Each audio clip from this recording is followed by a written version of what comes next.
Leemos, habla a los hijos de Israel y diles, el día 15 de este mes séptimo es la fiesta solemne de Sukkot, dice en hebreo, se puede traducir como cabañas, la mejor traducción es cabañas.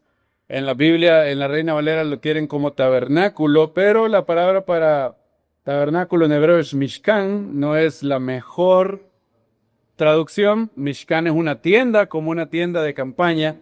Sukkot son cabañas enramadas. Y dice, el primer día habrá santa convocación, no haréis ningún trabajo de servidumbre. 7 días presentaréis ofrenda ígnea ante el Eterno. En el 8º día tendréis santa convocación, presentaréis ofrenda ígnea ante el Eterno. Es una reunión solemne, ninguna obra de servidumbre haréis. En el verso 40 dice, el primer día tomaréis para vosotros fruto de árbol selecto, et hadá, dice en hebreo. Los rabinos han interpretado que eso es el etrog, un fruto cítrico de la tierra de Israel, ramas de palmeras, ramas de árboles frondosos y sauces del arroyo.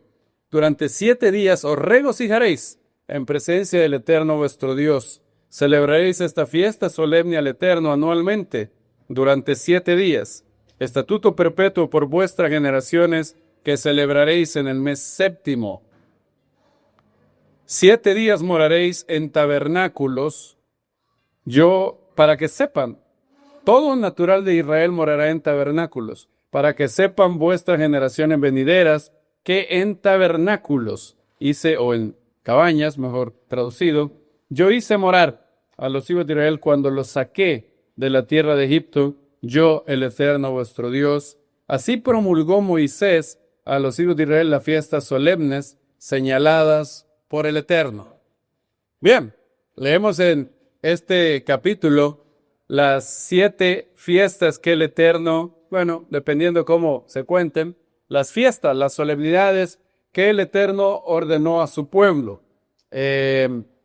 Y por 3,500 años, el pueblo de Israel ha guardado el mandamiento de Dios de guardar estas fiestas.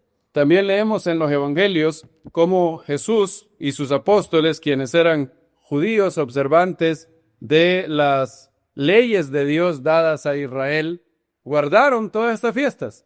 En Juan capítulo 7 se encuentra el registro más famoso de lo que Jesús de Nazaret dijo en la fiesta de las cabañas. Juan 7:37. Él está ahí en el último día de la fiesta de Sukkot. ¿Cómo sabemos que es la fiesta de Sukkot? Juan 7:2 dice, estaba cerca la fiesta de los judíos, la de los tabernáculos o la de cabañas. Y del verso 37 dice, en el último día, el más grande de la fiesta, Yeshua se puso en pie y alzando la voz dijo, si alguno tiene sed, venga a mí y beba. El que cree en mí, como dice la Escritura, de su interior fluirán, ¿qué? Viva. Esto dijo acerca del Espíritu, el Espíritu Santo, que iban a recibir los que creyeran en él, porque todavía no había Espíritu, o sea, no había sido dada a todas las naciones, a toda carne, como dice el profeta Joel, pues Yeshua, Jesús, no había sido aún glorificado.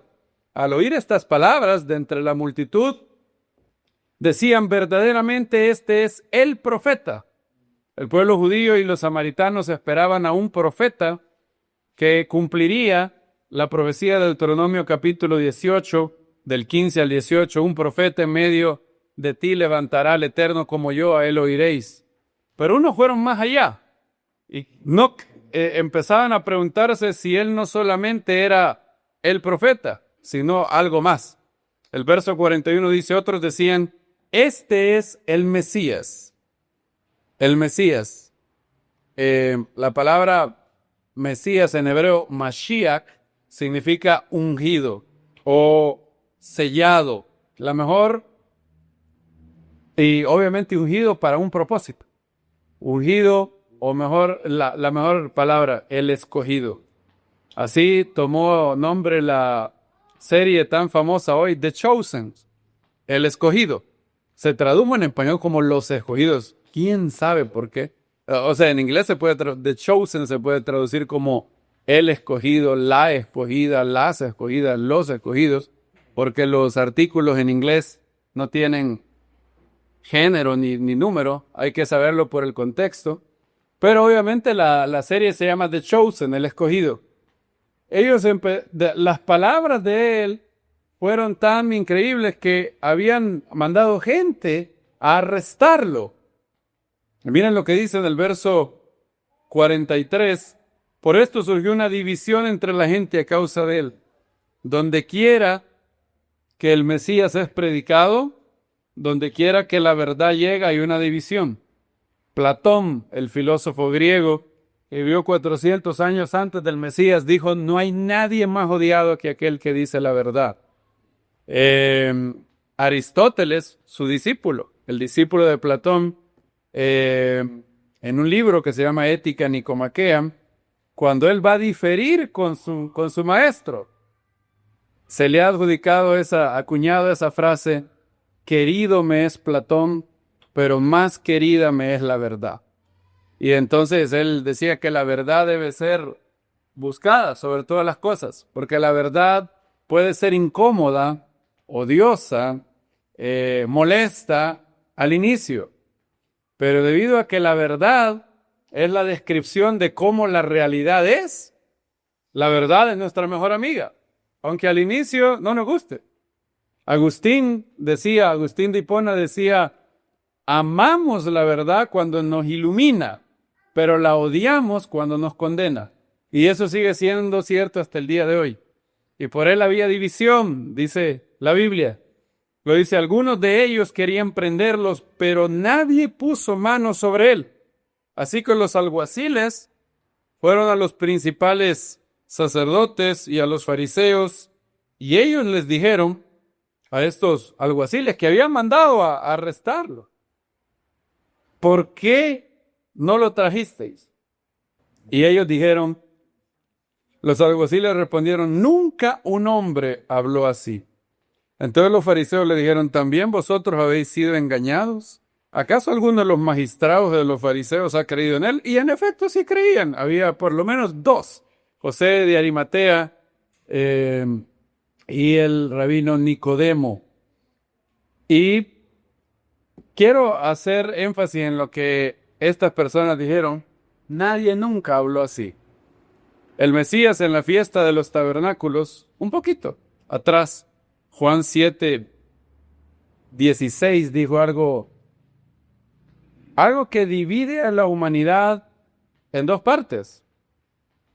Y no es porque él sea radical o odioso o excluyente. La naturaleza de la realidad es binaria, ¿verdad? Una afirmación puede ser cierta o falsa. Una persona en una corte puede ser justo o inocente. Usted puede ser hombre o mujer. En varias cosas, la realidad es binaria. Y él dice, entonces Yeshua, Jesús, tomó la palabra y les dijo, mi doctrina no es mía, sino del que me envió. Si alguno quiere hacer su voluntad, conocerá la doctrina, si es de Dios o si yo hablo de sí mismo. Esta es la clave que parte el corazón. Todo se deriva de esto. Si alguno quiere hacer su voluntad. Esa es la clave. Hay dos tipos de personas en el mundo. Aquellos que quieren hacer la voluntad de Dios y los que no quieren hacer su voluntad de Dios. Y, en realidad, hay dos estilos de vida completamente consistentes. Completamente consistentes. ¿A qué me refiero yo con la palabra consistencia? Fíjense que es una palabra curiosa. Quiero que la repitan conmigo. Consistencia. También se podría decir coherencia, ¿verdad?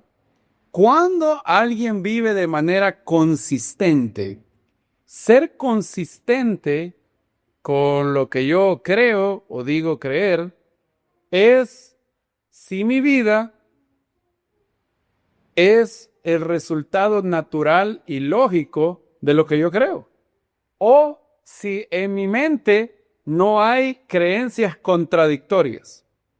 Imagínense que usted tiene un grupo de creencias. Digamos que en su mente hay 100 creencias, todas ordenadas.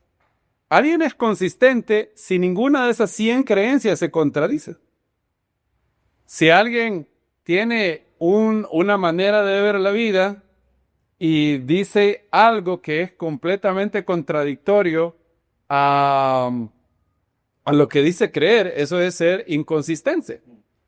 Por ejemplo, supongan que yo dijera que yo soy feminista y que yo peleo por el derecho de las mujeres, pero soy pro aborto y estoy de acuerdo con que maten a millones de niñas en el vientre.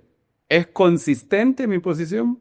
No es consistente. Si yo de verdad amo a las mujeres, la primer mujer que debo de proteger es la mujer más inocente. ¿Y cuál es la mujer más inocente? La que nunca ha hecho nada malo. Una niña en el vientre de su madre. Eso es ser inconsistente. Somos también inconsistentes cuando decimos creer que el Eterno es bueno, pero ante una adversidad creemos que Él no vendrá en nuestra ayuda. Creemos que, para utilizar el lenguaje callejero, nos dejará perder. Ahora, piénsenlo bien esto. Si yo creo que Dios me ama con perfecto amor, esa es una creencia. Dios me ama con perfecto amor. Creencia 1. Creencia 2, pero en esta situación Dios me dejará perder. ¿Son consistentes esas dos creencias? No. ¿Se contradicen la una a la otra? No es consistente. Si un papá dice, vos no tenés que fumar porque fumar es malo, y está fumando, o vos nunca vas a chupar o a beber, como dicen vulgarmente, y y se mete 6 cervezas. ¿Es consistente eso? No es consistente, ¿verdad? No, una persona es consistente cuando su vida refleja lo que él dice creer. Eso es ser consistente. Si una persona dice creer en Dios y dice ser hijo de Dios, pero no tiene el más mínimo deseo de guardar sus mandamientos y hacer su voluntad, ¿es consistente eso? No. La Biblia dice, el que no guarda, el que dice, Primera de Juan, capítulo 2, dice eso así. Cuando Juan dice que, bueno, él utiliza una palabra más fuerte que yo digo que es inconsistente, él dice otra palabra, ¿verdad? Primera de Juan, capítulo 2, 3 al 4. Cuando lo tengan me dicen amén. Dicen, en esto sabemos que lo hemos conocido, si guardamos sus mandamientos. El que dice, yo lo conozco y no guarda sus mandamientos, es un mentiroso. La verdad no está en él. Pero el que obedece su palabra, en este verdaderamente se ha perfeccionado el amor de Dios. Por esto sabemos que estamos en él. El verso 1 de Juan 5:3 dice otra cosa. Este es el amor de Dios, que guardemos sus mandamientos, y sus mandamientos no son gravosos. Es decir, no son para nuestro mal. Cada vez que Dios dice no hagas esto, no es porque Dios quiera hacer el aguafiestas cósmico. Dios es el Dios más lleno de gozo del universo. No existe un ser más gozoso que Él. Él es plenitud de gozo. Y cuando nos dice no esto, es la voz de un padre diciendo no te hagas daño con esto. Pero como todo niño que cree saber más que su papá, decimos no, que quizás de pronto no es tan malo esto. ¿Qué hay de malo en puntos suspensivos? No, quizás no. Quizás eso era para... Y las tinieblas o el pecado que habita en nosotros empieza a justificar mal andar. La Biblia dice, sus mandamientos no son gravosos, son para tu bien. Dios no necesita nada del ser humano, nada. Él lo tiene todo. Eso dice el libro de Job, y es lógico filosóficamente hablando. La primera causa no puede necesitar, si hay una primera causa que existe por sí mismo, no necesita de nada para existir, por definición no necesita nada de nosotros. Si nosotros le obedecemos a Dios, no le damos nada que Él no tenía antes. Si nosotros le desobedecemos, no le quitamos nada. Si un loco un día en una cárcel dice no existe la luz, deja el sol de brillar, porque él escribió eso. No, el sol sigue brillando. El que se puede privar de eso somos nosotros. Y hay dos estilos de vida. Bueno, en realidad solo hay uno, pero bueno, pues después voy a aclarar. Hay dos estilos de vida consistentes. Dos. Hay dos seres humanos, hoy les quiero hablar de ellos dos, que sí fueron consistentes con todo lo que decían creer. Ahora, Dallas Willard decía algo muy cierto. Todo el mundo siempre actúa según lo que cree. Todo lo que cree de verdad, no con lo que dice creer, pero siempre actúa con lo que cree de verdad, en el fondo de su corazón. Por eso las creencias son importantes. Porque en inglés hay un dicho, ideas have consequences. Las ideas tienen consecuencias. Y hubieron dos hombres que yo, después de leer bastante la vida de miles de pensadores, como saben, en mi formación he tenido que leer a teólogos, filósofos, pensadores, y he encontrado a dos personas completamente opuestas el uno del otro, completamente opuestas, como la luz y la noche, como lo blanco y negro. Y yo suscribo que ellos dos son los únicos dos seres humanos que dijeron, esto es lo que yo creo que es verdad. Y de verdad vivieron consistentemente con eso. Pero de verdad, hasta las últimas consecuencias. O sea, como decía, a morir hasta la muerte. Y representan dos estilos de pensamiento. El primero de ellos es Jesús de Nazaret, Yeshua de Nazaret. Él fue consistente hasta la muerte. Es más, hay una canción de Marcos Vidal que dice eso, ¿verdad? Se llama canción de boda, se llama, ¿verdad? Y al final dice, sobrevive, sé coherente hasta la muerte. Jesús de Nazaret era completamente coherente con lo que él decía creer. Él creía que este mundo es más de lo que ven nuestros ojos. Él decía, fíjense lo que él decía. El mundo que ven tus ojos no es todo lo que existe. Para nada. Nosotros experimentamos el mundo material con nuestros sentidos. ¿Cuáles son nuestros sentidos? El tacto. ¿Cuál otro? La vista, el olfato, el oído y el gusto, ¿verdad? Y eso es lo que experimentan nuestros sentidos físicos. Ahora, hay dos maneras de vivir la vida. Y todo depende de una sola pregunta. ¿Es lo que ven nuestros sentidos todo lo que existe? Porque si la respuesta es sí, entonces hay una manera coherente de vivir la vida. Y si la respuesta es no, hay otra manera de vivir la vida. Bueno, Jesús de Nazaret creía firmemente, con todo su corazón. Es más, no solamente creía, sabía que lo que ven nuestros ojos no es todo lo que existe. Él creía que hay un ser todopoderoso, lleno de amor y lleno de sabiduría, que había creado el mundo, gobernaba sobre todo el universo. Él había escogido al pueblo de Israel como la nación del pacto para entregarle su palabra, la Biblia. Por eso los 66 libros de la Biblia fueron escritas sin excepción, con la única posible excepción de Lucas y Hechos. La única. De ahí todos los otros fueron escritos por israelitas, por judíos. Y él iba a traer al Mesías al mundo. el ser humano que iba a venir e iba a hacer que todas las naciones dejaran la idolatría y se volvieran a Dios. Y él creía que este ser invisible creó todo lo que es, que no solamente existe lo que ven nuestros ojos. Ahora, fíjense cómo él era completamente coherente. Si este Dios es todopoderoso, es lleno de amor, y si es lleno de sabiduría, él quiere lo mejor para sus hijos, ¿sí o no? Sí, ¿verdad? Lógico. Él debe de querer lo mejor, porque si no, no sería lleno de amor, ¿verdad? ¿Y es todopoderoso él? Sí. ¿Cuál es la muestra de que él es todopoderoso? Él creó todo lo que existe de la nada.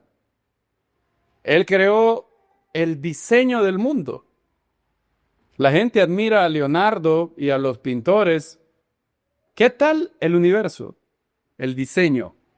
En el ADN hay trillones de información.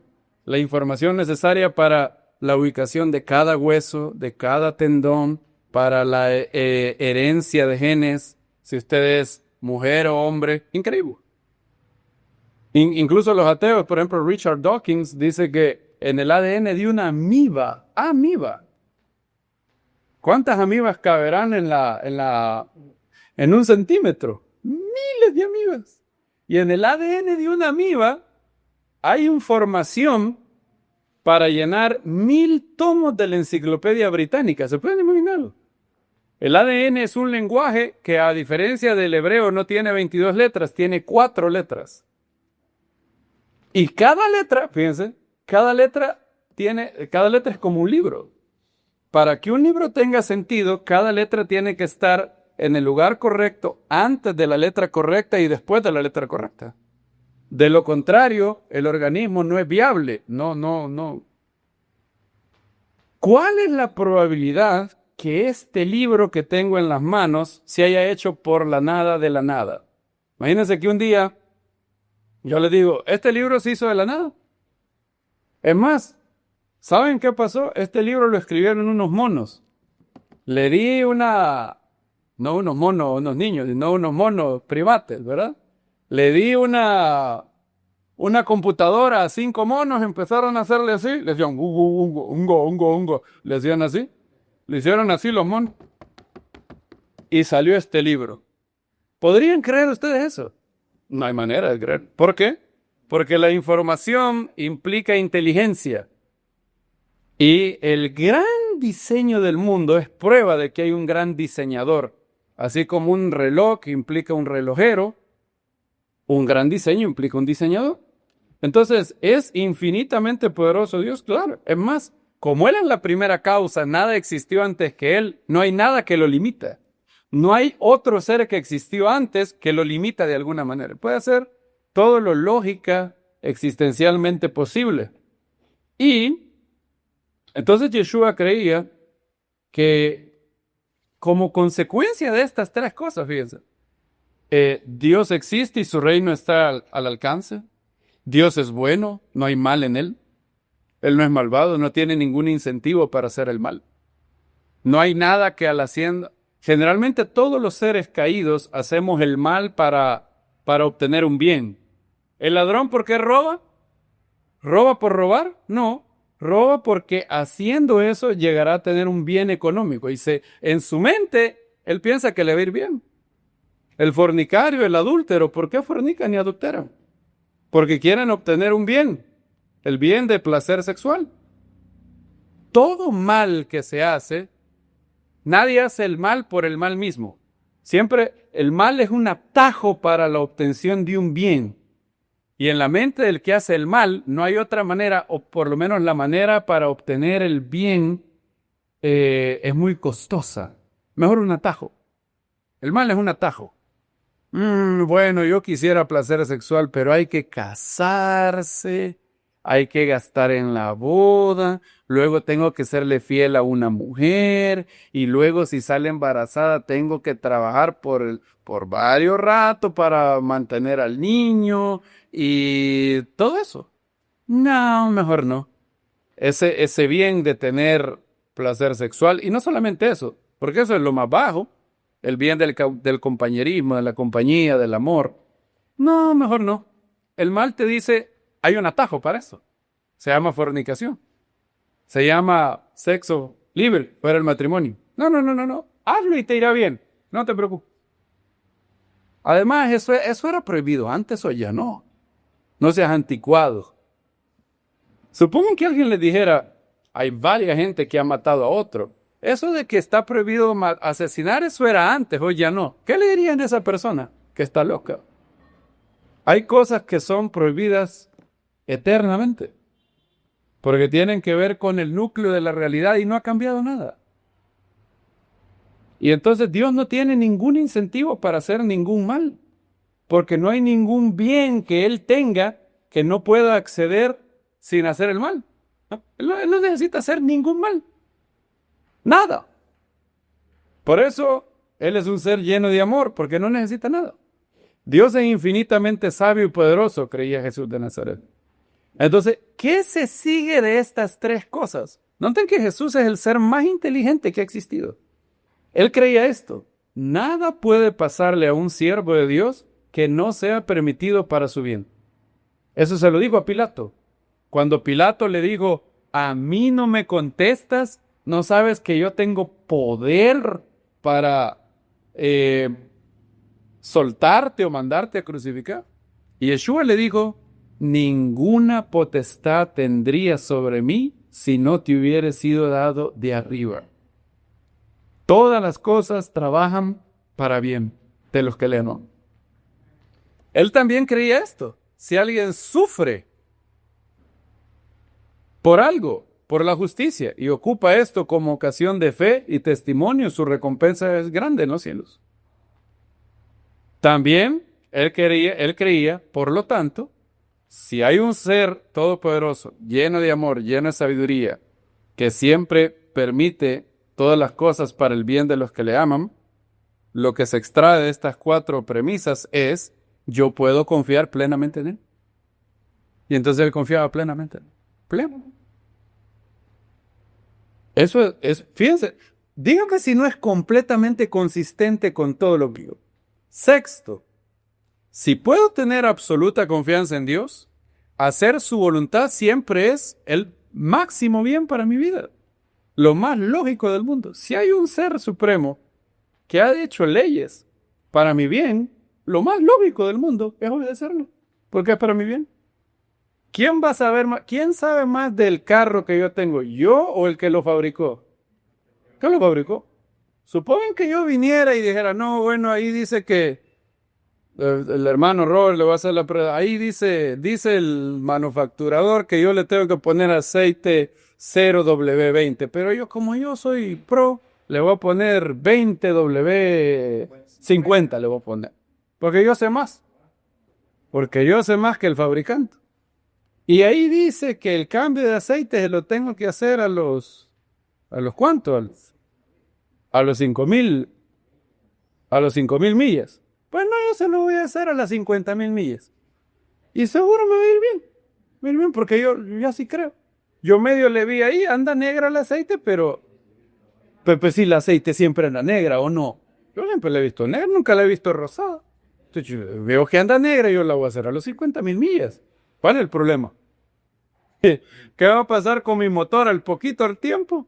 Y me va a fundir el motor, porque el fabricante sabe más. Y el fabricante del hombre se llama Dios.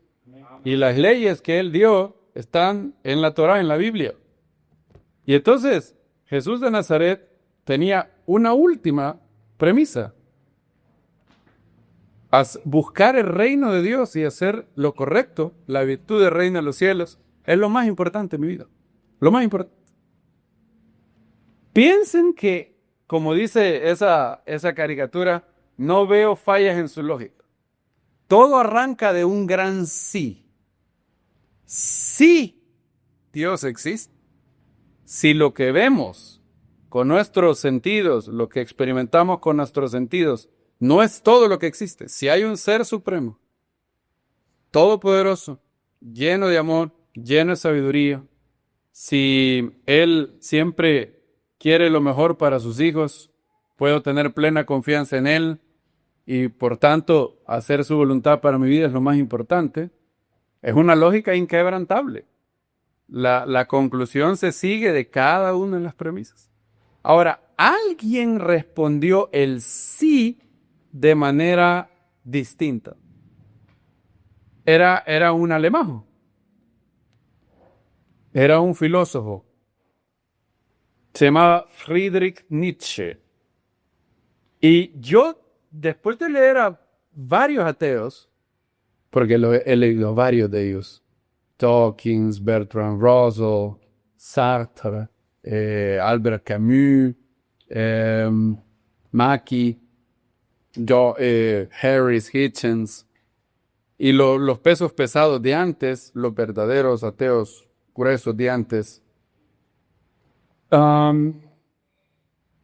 Nietzsche es el más consistente, hasta las últimas. O sea, él fue consistente. Ahora, yo no estoy diciendo que él está en lo correcto. Para mí está completamente equivocado, pero es consistente. O sea, él dice creer algo y lo vive. Él dice, esto es así y es así. O sea, que es a este lado el ser más consistente del mundo. De hecho, van a ver pronto que el único consistente del mundo es Jesús de Nazaret. Y al otro lado, allá lejos, está la contraparte de él, Friedrich Nietzsche. Él dijo, es este mundo, lo que vemos, lo que experimentamos con nuestros sentidos, todo lo que existe. Yeshua a esa pregunta dijo, no, existe Dios, ¿verdad? Nietzsche dijo, sí, lo único que existe es este mundo, eso es lo único. No hay nada por encima de esto. No hay nada de espíritu, no hay nada de alma. Y él es el famoso hombre que proclamó Dios está muerto. Lo cual no quiere decir literalmente que Dios estaba vivo y luego murió. Obviamente no. Es una manera poética de decir Dios no existe, ¿verdad? Y entonces, él dice, bueno, Dios no existe. Si Dios no existe, él dice, si Dios no existe, mi vida acabará con la muerte. ¿Sí o no? ¿Es cierto eso? Absolutamente cierto. Ahí acabará. Y si mi vida acabará con la muerte, en realidad nada de lo que pase en este breve periodo de tiempo tiene ningún sentido. Porque no hay nada que importe al final. Nada. Él le llamó a esta escuela filosófica nihilismo. Nihil significa nada.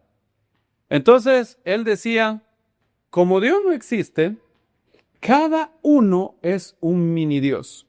Cada uno debe de ser lo que él llamaba en alemán Übermensch, el superhombre.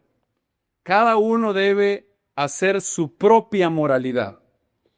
Cada uno debe de inventar sus propias reglas por las cuales vivir.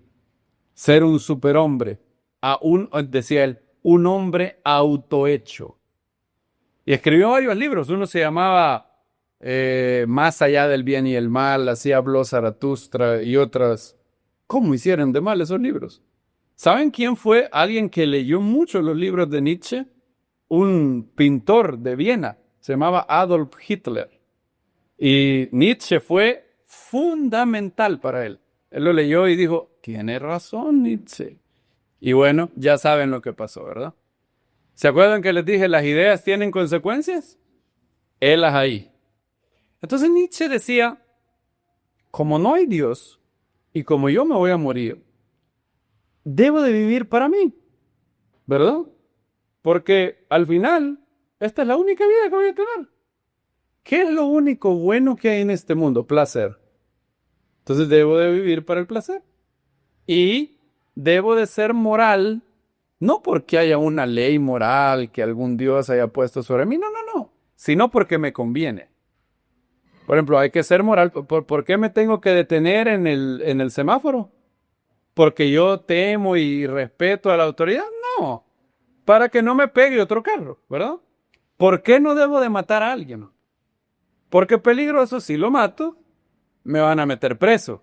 ¿Y quién quiere estar? Si esta vida es corta, son 70 años, ¿quién quiere estar el resto de sus días? Y en Alemania, pues, en las naciones poderosas, si alguien es culpable de asesinato en primer grado, va preso de por vida. No hay que matar, pero no porque estamos obedeciendo el mandamiento de algún Dios. No. Recuerden, el Übermensch está más allá del bien y el mal, decía. Entonces hay que vivir para sí, cada uno. ¿Saben cuáles eran las 3 personas que él odiaba más? Nietzsche. 3 personas que él odiaba más. Jesús de Nazaret, en ese orden. Bueno, no. La persona que más odiaba a Nietzsche era Pablo de Tarso. Él dice que es el personaje más horrendo de toda la historia de la humanidad. Luego Jesús de Nazaret. Tercer lugar, Sócrates. Le molestaba a Sócrates.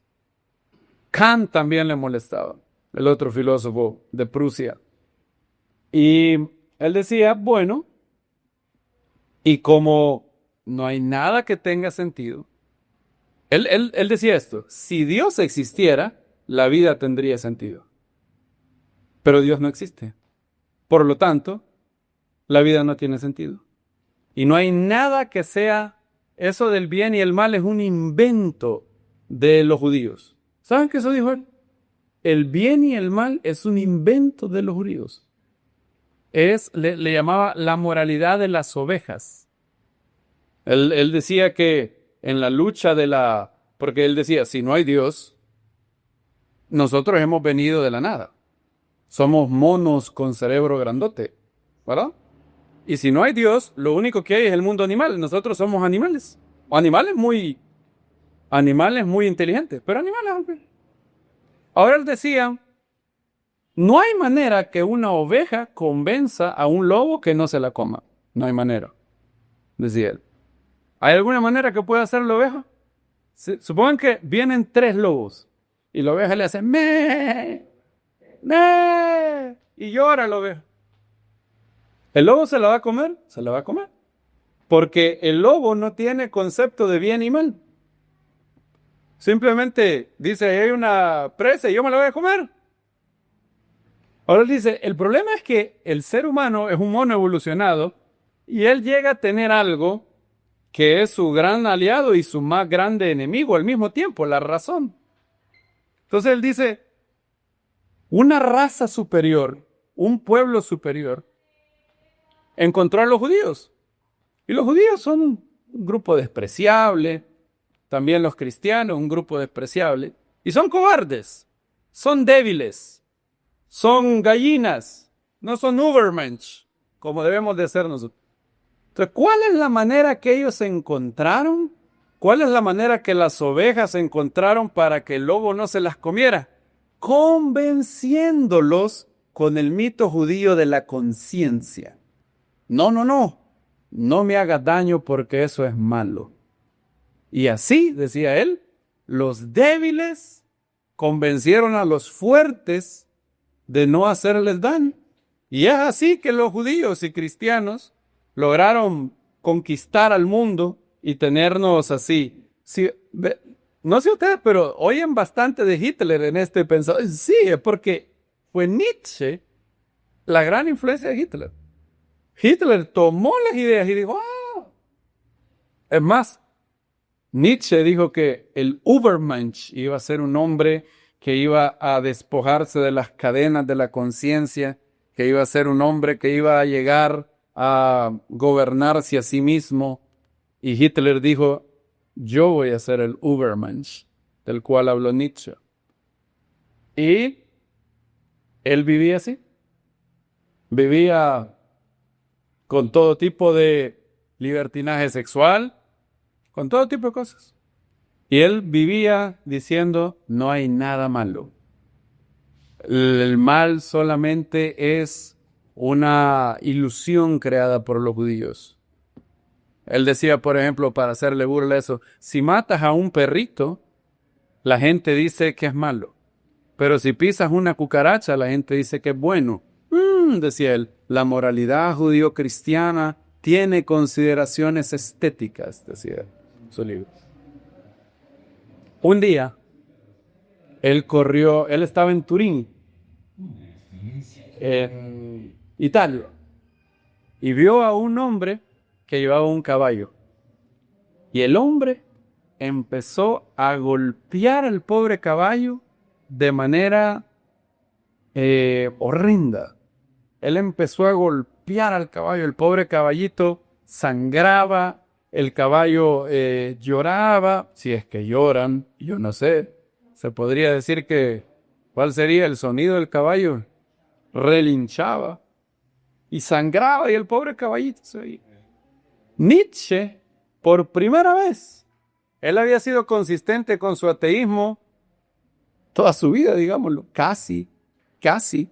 No de todo consistente, el único consistente es Jesús de Nazaret, pero en un arranque de inconsistencia, la imagen de Dios que aún estaba en Nietzsche hizo que él dijera, eso es malo. Y salió corriendo a defender al caballo. Él salió corriendo, llorando, a defender al caballo. Se le tiró así. Ahora, ¿qué decía Nietzsche sobre eso del mal y el bien? ¿Era algo real o era una ilusión? Una ilusión. ¿Con qué estándar objetivo, con qué base real, él podía decirle al dueño del caballo que lo que él estaba haciendo era ¿qué? Malo, que era incorrecto? No puedo. Él decía que no existía la moralidad, que era un invento judeo-cristiano. Entonces él llega a quitar, y él estaba antes de esto, él estaba obsesionado con un dios pagano, el dios del vino, el dios del alcohol y del desenfreno, Dionisio. De hecho, él le gustaba mucho leerlo, el mito de Dionisio. Y sale corriendo a librar al caballito. Y cuando llega ahí, empieza a llorar con el caballito y tiene una gran crisis. Aquí tenemos al filósofo que dijo que el mal y el bien eran un invento, que no eran reales, que no eran parte de la rúbrica de la realidad, sino que era un invento de las ovejas para domesticar al lobo y que no le hiciera nada. ¿Cómo va a decir él que eso es malo?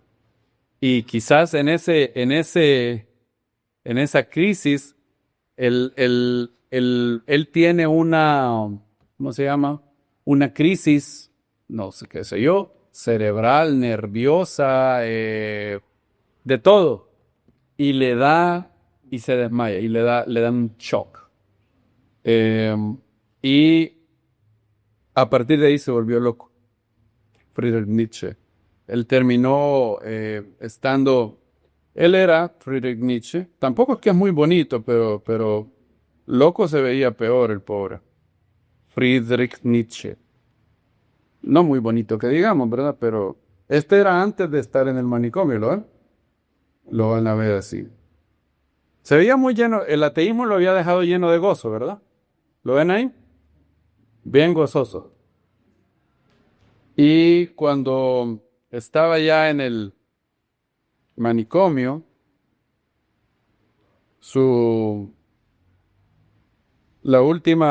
una de las últimas imágenes de él es sumamente triste.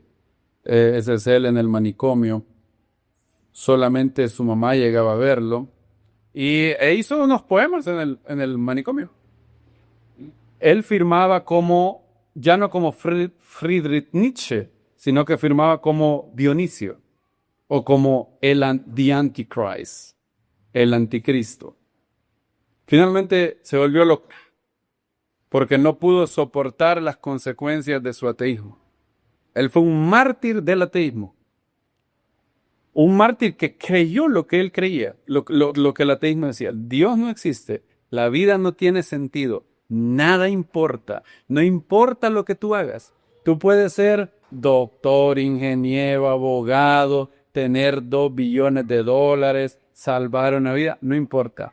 En 1 millón de años, el universo habrá muerto, no habrá ninguna vida. Solo se seguirá expandiendo infinitamente en la muerte térmica del universo y todo lo que tú hayas logrado no servirá de nada, porque la tumba hará que sea olvidado. No importa. Él vivía así y no pudo soportarlo. ¿Cuál fue su final? Un manicomio. Ahora, ¿fue consistente Nietzsche con lo que creía? ¿Qué opina? Es mayor. Esa es la respuesta correcta. Mayormente, ¿verdad? ¿Cuál fue su único momento de inconsistencia? Ese momento donde él corre hacia el caballo, ¿verdad? Es el momento donde él dejó de ser ateo por unos minutos. Estaba dispuesto a decirle, ¿cómo se te ocurre estarle pegando al caballito? Esto no se hace. Pero él era el mismo que había dicho que el bien y el mal era una ilusión. Y por eso tuvo un 5. Entonces, estas dos maneras, si lo ven bien, son las únicas dos maneras consistentes de vivir la vida. No hay otra. Porque la pregunta es binaria. O Dios existe o no existe. No puede existir a medias. No existe. Esta es una de dos opciones. Es como una mujer, o está embarazada o no está embarazada. No está embarazada a medias, ¿verdad? No puede estar. Es la ley de la no contradicción. O algo existe o no existe. No hay nada en medio. Nada en medio. O está claro, dentro del embarazo hay etapas del embarazo. Pero o está embarazada o no está embarazada. No hay otra. Y la manera consistente, dependiendo cómo Dios existe, Jesús de Nazaret contestó sí. Nietzsche contestó no. Y estos son los dos caminos. Lo que dijo Moisés, pongo delante de ti la vida y la muerte, la bendición y la maldición, para que tú escojas. Veamos ese verso, Deuteronomio capítulo 30. Si ustedes nunca han leído a Friedrich Nietzsche, no se han perdido de nada, nunca lo han. Yo ya les hice el favor de ahorrarse ese problema. No hay mucho, no hay mucho de bonito ahí. Deuteronomio 30, del 15 al 16. Dice, hoy pongo delante de ti, ¿qué? La vida y el bien, la muerte y el mal. Por cuanto hoy te mando que ames al Eterno tu Dios, andando en sus caminos, guardando sus mandamientos, estatutos y decretos, a fin de que vivas y te multipliques, para que el Eterno tu Dios pueda bendecirte en la tierra que entras para poseerla. Más adelante, Moisés vuelve a decir lo mismo. Pongo delante de ti la vida. Bueno, también más atrás, el verso de Deuteronomio 12. Con 11, de hecho, es la parashá Re'e, 11:26 al 28. Alguien que lo lea, por favor. He aquí yo pongo hoy delante de vosotros la bendición y la maldición. La bendición se viera en los mandamientos del Eterno vuestro Dios, que yo os prescribo hoy, y la maldición, si no oyeren los mandamientos del Eterno vuestro Dios, y os apartáis del camino que yo os ordeno hoy, para ir después de vuestros dioses ajenos que no habéis conocido. Gracias. Aquí pongo delante de ti la vida y la muerte, la bendición y la maldición. Y en torno a ponerlo en concreto en un personaje, si yo parafraseara a Moisés, diría, aquí pongo delante de ti a Yeshua y a Nietzsche. Ellos son los únicos dos consistentes. Esos son los dos caminos. Yeshua y Nietzsche.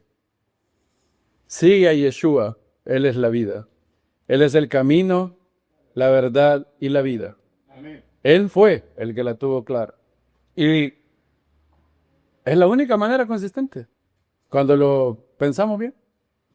Hay varios de nosotros que en muchas cosas somos como Yeshua y en otras como Nietzsche. Sí, yo creo en Dios. Yo creo esto. Ay, no, pero aquí no voy a hacer lo que la Biblia dice. Voy a hacer lo que yo quiera. Bueno, eso es Nietzscheano, ¿verdad? Eso no es consistente. Por eso hay una palabra íntegro. Íntegro significa algo que no tiene agujero. Y Quizás es porque Yeshua veía más allá, Jesús veía más allá de nosotros. Él sabía, y esto es algo que C.S. Lewis decía, es una disciplina que por eso es importante las disciplinas espirituales de lectura de la Biblia, oración, meditar, porque hay verdades que están en nuestra mente que tienen que llegar al corazón y solo llegan en oración, en ayuno, en meditación. Y Dallas Willard decía, el gran problema para muchos creyentes es que el mundo material es todo lo que vemos siempre. Entonces pensamos que de alguna manera es más real que el mundo espiritual, porque no lo vemos, ¿verdad? Pareciera que lo único real es lo que experimentan nuestros sentidos. Eso es lo que vemos siempre. Y creemos que lo otro somos como ateos o deístas prácticos. Bueno, sí existe Dios, pero no se mete mucho en mi vida. Él no interactúa mucho. Y es bueno recordar y meditar y pensar esto en nuestro corazón frecuentemente, cada mañana, que el mundo invisible es más real incluso que el mundo visible. Eso no lo dice solo la Biblia, eso lo dice la ciencia.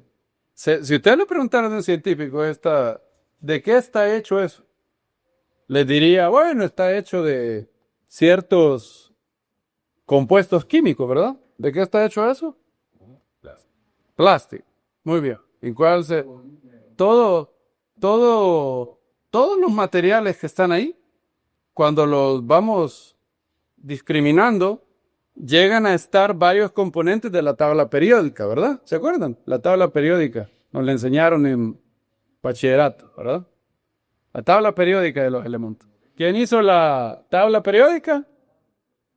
Pues usted dice, no, hermano, deje de estar ahí, yo no. A mí van a decir los invitados, a mí me invitaron a una iglesia, no un examen de química. Sí, yo odiaba ir a la escuela. Bueno, ¿se acuerdan quién hizo la tabla periódica? ¿Ah? ¿Alguien habló por allá? ¿Quién la hizo? Bueno, lo voy a dejar de tarea. Y ahora, si le preguntan al mismo químico, pero espérenme, ¿y esos elementos que están ahí, de qué están hechos? Nos van a hablar de partes que no se ven, ninguno de nosotros ha visto. No. Nos van a hablar de las siguientes partes. Neutrones. ¿Cómo llaman los otros? Protones. ¿Cómo se llaman los otros? Electrones. Y ninguno de ellos un electrón no se puede ver directamente. Los microscopios han llegado a medir el movimiento y todo eso. Y hoy hay física cuántica también. Y cuando uno entra en eso, la realidad es más compleja de lo que uno ve. Y entonces piénselo bien. Todo lo que se ve es resultado de algo que no se ve. Todo. ¿Saben que para una bomba atómica lo único que se tiene que... Por eso se llama bomba, ¿cómo? Atómica. También se llama bomba nuclear. Porque lo que hace es una reacción donde se separa unos átomos chiquitos. Plutonio, uranio. ¿Y qué genera eso? Eso que no se ve, ¿qué genera? Un solo zapotazo. Y hay otras cosas que no se ven, que son más reales que lo que se ven. Por ejemplo, el amor no se ve, pero es real. ¿Qué color es el amor? Esa es una pregunta tonta. ¿Cuál es la composición química del amor? Otra pregunta tonta. Porque el amor no está hecho de átomos. Pero es real. Es más, ustedes pueden examinar, los neurocirujanos te examinan el cerebro. Y un neurocirujano le puede decir una explicación exhaustiva de todo su cerebro. Les puede hablar de las células, creo que se llaman células C, las neuronas, los surcos neuronales, el hipotálamo, el bulbo raquídeo, todo eso. Puedo decir todas las partes del cerebro, todas. Ahora, si a ese científico, supongan que le trajera al neurocirujano más pro del mundo, y está un compadre ahí, le quitan así, el señor está consciente. Y él me dice, aquí está esto, todo esto. Y mira, este es el área que se estimula en las relaciones afectivas. Y este es el área de no sé qué. Y la corteza prefrontal. Todo. Si a ese científico yo le digo, doctor, ¿qué está pensando este hombre en este momento? ¿Usted me lo puede decir? Basado en el cerebro. Él puede venir y decir, aquí dice el cerebro que lo que él está pensando en este momento es 2 más 2 son 4. O la selecta cuscatleca de todas no es la mamá. Él no hay manera, pero yo no sé cómo quedó, porque como estamos en Shabbat, no sé si perdió, no me vayan a decir. Aunque yo ya me lo imagino, ¿verdad? ¿Por qué? Porque antes por lo menos la selección era jugamos como decían, jugamos como nunca y perdemos como siempre. Pero hoy está peor. Juegan como siempre y pierden como siempre. Oye, sí que ni me leo. Ahora, el neurocirujano no puede decirme cuál es el pensamiento. ¿Por qué? Porque lo que se ve se llama cerebro. Hay una facultad de nosotros que no se ve, es inmaterial. Se llama mente. Es la facultad del alma por la cual pensamos. ¿No se ve? ¿Alguna vez han visto un pensamiento? En su vida han visto un pensamiento. Nunca. ¿Han visto el amor de una madre? Sí, yo le he visto, hermano. Yo veo a la hermana Nancy cómo agarra a Hannah. No. Ustedes ven a Nancy abrazando a Hannah. Eso es lo que ven. Pero ustedes nunca han visto el amor. Con sus ojos nunca han visto el amor. Lo pueden experimentar porque su alma, el alma, que también es invisible y es más real que su cuerpo. En 7 años, creo que era el 95% de las células. En 7 años, el 95% de las células de su cuerpo se renueva. O sea, que hace 7 años, usted tenía el 95% de sus partes físicas eran distintas de las que tiene ahora. Si usted fuera la suma de todas sus partes físicas, eso nos llevaría a la conclusión que usted ya no es usted es otro. Ahora usted dirá, pero eso es absurdo, yo sigo siendo yo. Exacto. ¿Sabe por qué? Porque usted no es su cuerpo. Usted es un alma que tiene un cuerpo. Lo único que se mantiene a través del tiempo, que es el núcleo de su ser, que no cambia físicamente, puede cambiar espiritualmente, puede crecer en virtud, en espiritualidad, pero no físicamente, es el alma. Por eso el maestro dijo, ¿de qué le vale? Es más, voy a ponerlo a él. Lucas capítulo 9.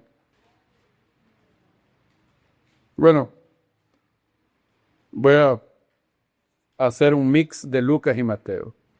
9:23. Entonces, fíjense, es bueno meditar en esto para que el mundo material no nos abrume, haciéndonos pensar que es todo lo que existe. ¿Es bueno meditar? No. El mundo material existe y obviamente es el mundo que mis sentidos experimentan. Para eso están hechos, ¿verdad? Pero no es todo lo que existe. La realidad es más grande que el mundo material.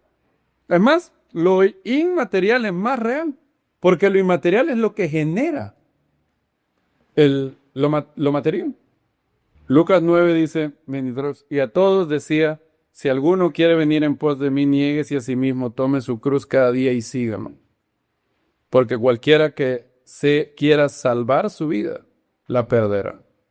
Cualquiera que la pierda, o sea, que la entregue a Dios, por causa de mí del evangelio la salvarán. Porque ¿de qué aprovecha al hombre ganar el mundo entero si pierde su alma? Qué gran pregunta es.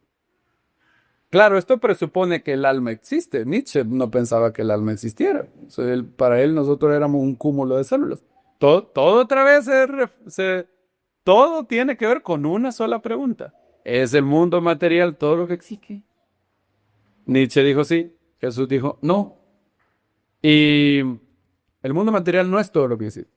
Usted tiene un alma, usted nunca ha visto mi alma, nunca me ha visto a mí. Ha visto mi cuerpo, pero no mi alma. El cuerpo es el almacén momentáneo del alma. Y Dios lo quiso así, que fuéramos seres duales, una parte material y una parte inmaterial. Y recuerden eso bien. Todo lo invisible, lo que dice el libro El Principito, lo más importante es invisible a los ojos. Muy bien lo dijo Antoine de Saint-Exupéry, el autor del Principito. Lo más importante es invisible a los ojos. ¿Ciertos?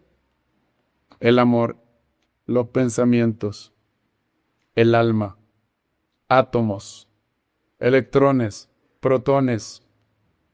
Todo eso es invisible, pero existe. Es tan real, es más real que lo que ven nuestros ojos.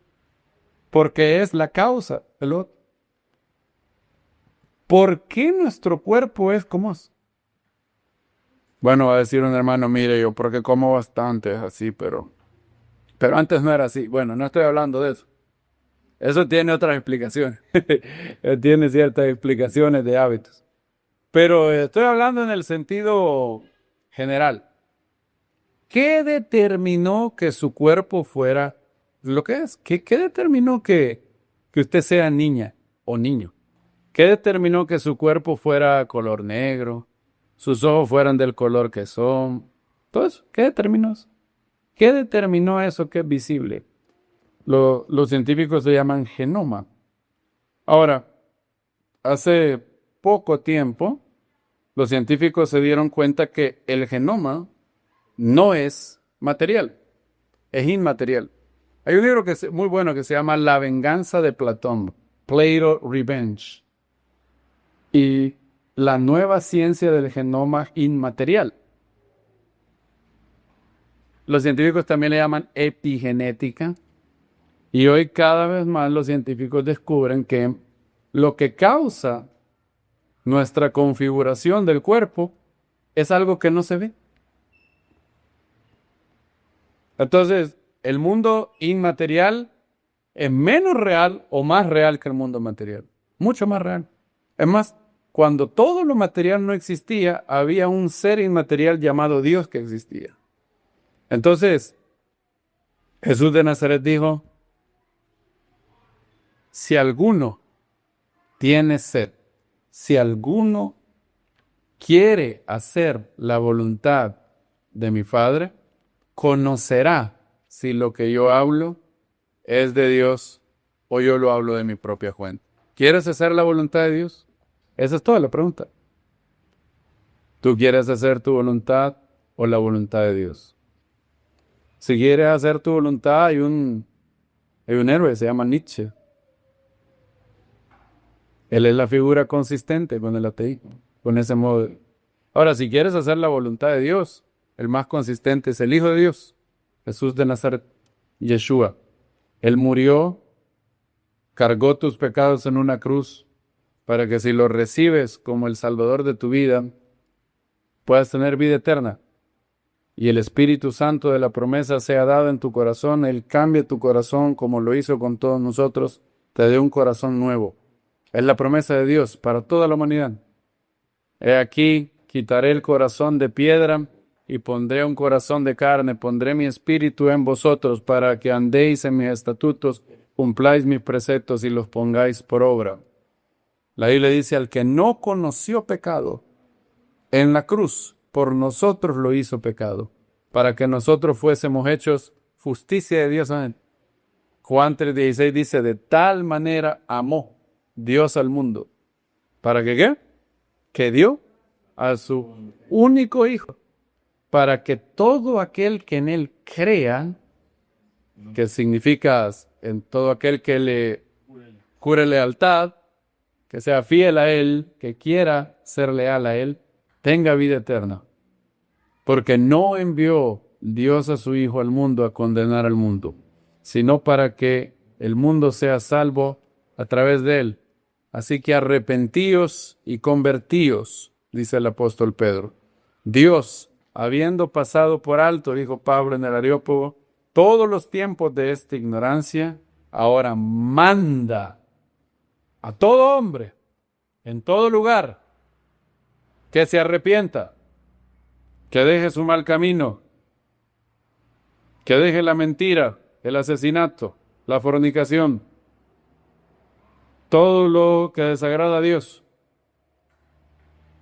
con sus fuerzas, con la fuerza que viene de Dios, y le diga, Padre, perdóname, yo quiero hacer tu voluntad, lava mis pecados en la sangre de tu Hijo.